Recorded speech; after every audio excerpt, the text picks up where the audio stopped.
আসসালামু আলাইকুম, সবাইকে কেমন আছেন সবাই? আশা করি সবাই ভালো আছেন। আপু এখানে দুপুরের জন্য রান্না বান্না করতেছে। আজকে অনেক কিছু রান্না করতেছে। প্রতিদিনই আসলে অনেক কিছুই রান্না করে আপু। আজকে আবার আমার ভাইও আসবে। অনেকে কমেন্ট করেন আপু আপনার ভাইও যেহেতু সৌদি আরবই থাকে তাহলে আশফিয়াদেরও নিয়ে আসতে পারতেন। আসলে আমি কিভাবে নিয়ে আসবো বলেন, আমি নিজেই তো আসছি বেড়াইতে, আর এটা তো আর দেশের বাড়ি না যে চাইলে আইসা পড়া যায়। আসবে ইনশাল্লাহ, এর আগেও আশপুরা আসছিল, তবে নিভান এখন ছোট তো, একটু বড় হইলে ইনশাল্লাহ আবার আসবে। সামিউনকে এখানে একটু তরমুজের জুস দিয়ে দিলাম, আপু বানাইছে। তরমুজের জুসটা অনেক ভালো হয়েছে। আর বাহিরে এত রোদ উঠছে, গোসল করে আসছি, মনে হইতেছিল একটু ছাদে গিয়ে রোদ পোহাইলে ভালো লাগতো দেশের মতো, তবে এখানে আসলে ছাদে গিয়ে রোদ পোহানো সম্ভব না। তারপরে তো আপু এখানে রান্না করছে টমেটোর টক, ভাজি করছে, তারপরে হচ্ছে চিকেন রান্না করছে, শোল মাছ ভুনা করছে, অনেক কিছুই রান্না করছে। ভাই আসছে, সবাই মিলে একসাথে দুপুরে লাঞ্চ করতেছি আলহামদুলিল্লাহ। নিচের আপু আমার জন্য ভর্তা পাঠাইছে, আর ভর্তাটা এত মজা হয়েছে মাশাল্লাহ, অনেক ভালো লাগছে খাইতে। আমাদের খাওয়া দাওয়া শেষে এখানে ইলাকে খাওয়াই দিতেছে, আর ইলা তো ভাত খাইতেই চায় না, ওর জন্য আবার পোলাও রান্না করছে, তো ওর একটু পোলাওই খাওয়াই দিতেছে। তারপর ইলা বলতেছিল খালামুনি তুমি না কেক বানাবা, সবকিছু যে আনছি ওইটা ওর মনে আছে। তো এরপর আমরা বললাম কি চলো তাহলে কেক বানাই। এই তো আমি কেক বানাইতেছি, দুইজন মিলে আবার আমার হেল্প করতেছিল। তারপরে কেকটা বসাই দিছি। ইলা আইসা দেখা তো মাশাল্লাহ এত খুশি হয়েছে, খাওয়ার থেকেও মনে হয় বেশি খুশি হয়ে গেছে। তারপরে তো কেকটা ভালোই হয়েছে, উপর দিয়ে আর কি একটু বেশি হয়ে গেছে, সমস্যা নাই। ওভেনটা আসলে নতুন তো আমরা বুঝতে পারি নাই পাওয়ারটা কি কম বেশি, মুডটা আর কি বুঝি নাই, এর জন্য এরকম হয়েছে। নেক্সটে বানাইলে ইনশাল্লাহ আরও ভালো হবে। তারপরে অনেক বেশি মজা হয়েছে, সবাই খাইয়া বলছে। উপরে আবার চকলেট সিরাপ দিয়ে দিতেছিলাম, ভাইও খাইতেছিল। ভাই আবার খাইয়া এখন চলে যাবে, আমরা আবার যাবো এয়ারপোর্টে। এটা নিচের আপুর জন্য নিছে, আপু এখন পাঠাই দিবি ইলা আর সামিউনকে দিয়ে। তারপরেই তো আমরা আবার রেডি হয়ে গেছি, রেডি হয়ে এখন বের হয়ে যাব। এই যে গাড়িতে উঠে গেছি, সবাই সবার গাড়ি নিয়ে বের হয়ে গেছিল, আমরাও আমাদের গাড়ি নিয়ে বের হয়ে গেছি। আর হচ্ছে এয়ারপোর্টে যাচ্ছি আজকে আরহার মামা নিয়ে আসবে, এর জন্য রাতে আবার আরহাদের বাসায় দাওয়াত আছে, কারণ দেশ থেকে কেউ আসলেই তাদের বাসায় দাওয়াত থাকে, দেশ থেকে যা যা নিয়ে আসে ওইগুলার দাওয়াত আর কি। তারপরে আরহা এখানে ওয়েট করতেছে, ওর আবার ছোট একটা মামাতো ভাই আছে। আমরা একটু উপরে আসছিলাম, উপরে আইসা দেখলাম আরো বেশি সুন্দর, ভালো লাগতেছিল। এরপর আবার নিচে নেমে গেছি। আপু এখানে সবাইকে ফুল দিয়ে দিতেছিল, যে আপু আসবে ওনাকে দেওয়ার জন্য। দেশে থাকলে এরকম বারবার এয়ারপোর্টে যাওয়া হয় না, আমাদেরও কিন্তু বিদেশ থেকে অনেক লোক আসে বাংলাদেশে, তবে আমরা আসলে ওইভাবে যাই না।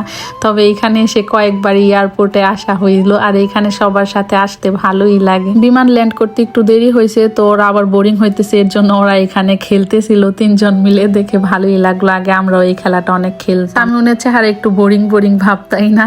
আর রুনাপুর ভাই হচ্ছে তার ওয়াইফের জন্য এটা নিচে গিফট, আসার পর পরাই দিবে আর কি, এর জন্য সুন্দর ছিল মাশাআল্লাহ। আর হাইলার জন্য আর ওর জন্য ফুল নিচে ইরহামকে দেওয়ার জন্য, ইরহামই হবে মেবি নামটা, আমার আসলে সঠিক এখন মনে পড়তেছে না।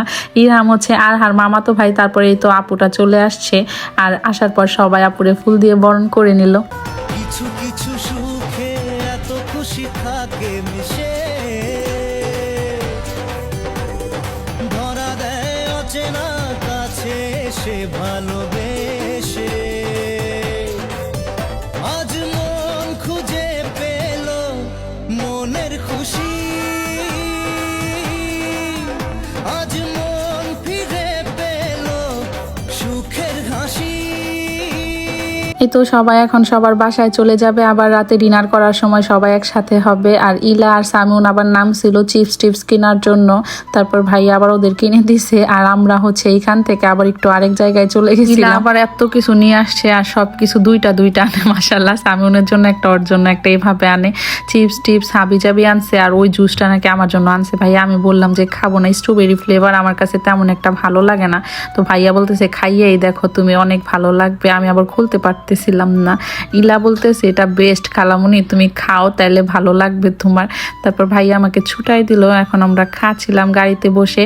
আর আসার সময় অনেক দূরে অনেক লাইটিং দেখছিলাম, আমরা বলতেছিলাম ওইখানে কারা এত বসে থাকে, তো দেখে অনেক বেশি ভালো লাগতেছিল। এর জন্য ভাইয়া বললো কি চলো তোমাদের নিয়ে যাই। আমি আর আপু অনেক নিষেধ করছিলাম, বলছিলাম যাওয়ার দরকার নাই, কারণ এখানে রাস্তাগুলা ভালো ছিল না, বালির মধ্যে এরকম তাবুক টানে, তারপর লাইটিং কইরা হচ্ছে সৌদিরা মনে হয় বৈশা বৈশা গল্প করে। সারা রাত খেলা দেখে, খাওয়া দাওয়া করে।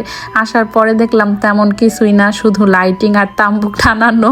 তো আমরা তো দূর থেকে দেখে মনে করছিলাম না জানি কি। এরপর আপু আবার মার্কেটে আসছিল, আপু ওই শো পিসটা নিছে। আর আপুদের বাসায় যেহেতু দাওয়াত, আপুর জন্য গিফট নিতেই গেছিলাম। তারপরেই তো আমরা এখন আইসা পড়ছি দাওয়াতে। আপু এখানে আইসাই হচ্ছে সালাদ কাইটা দিতেছিল, কারণ রুনা আপু হেল্পিং হ্যান্ড আপুর আসতে বলছে, উনি আবার একটু দেরি করতেছে। ওই আপু আজকে আবার ঘুরতে গেছিল সবার সাথে বাহিরে। এখানে আপু অনেক কিছু রান্না করছে, দেশ থেকে অনেক কিছু আনা হয়েছে। আমার সাথে আতিফ হাত মিলাইছিল, তখন তো ক্যামেরা অন ছিল না, তো ইলা আবার দৌড়ায় আইসা হাত মিলাইলো। তারপরে তো বসে বসে সবাই মিলে টিভি দেখছিলাম। তারপরে আরহার পাখিটা হচ্ছে আমার কাঁধে আইসা বসছিল, আরহা আবার নেওয়ার জন্য আসতেছিল, ওর হাতে কামড় লাগাই দিছে। রান্না বান্না সব কমপ্লিট। এখানে আপু আস্ত খাসি রান্না করছে। আজকে আপুদের বাসায় আসলে আস্ত খাসি দাওয়াত সবার সাথে হচ্ছে দেশ থেকে যে কিছু কিছু খাবার আনছে, ওইগুলো এই ছোট মাছগুলা দেশ থেকে আনছিল।